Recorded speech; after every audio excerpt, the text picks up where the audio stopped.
setting boundaries has been like trending. And I do believe it's easier said than done. So like, first of all, how do we identify the boundaries, healthy boundaries that we need to set to protect ourselves? And then how do we communicate those boundaries with others? Yeah, that will depend on the person and that'll depend on the situation, on the circumstance. There's not a one size fit all, so I'll do my best to answer that question in a general sense, but it's very much not generalized because each of us has a different path, has a Mhm. different situation, a different circumstance, different size family, different career. But I would say for the average person, never neglect journaling. Journaling is powerful. Mm. I tell each of my clients, what you write down, you have to reckon with. And it's the same for me. Like when I write something down, when it comes out of here, then it's like, oh, the reality is right there on paper. And now I have to deal with it. And so look for the gaps. It's like, when am I getting to bed? When am I able to wake up? Am I always the one sending outgoing phone calls, checking on people? Is that being reciprocated?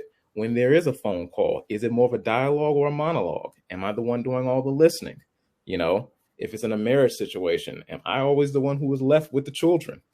Am I always the one who is responsible for the family gathering? If it's on a job, am I always the one who's coordinating the events? Who, when there's 16 people CC, but all the responsibility is left with me, am I the one taking that?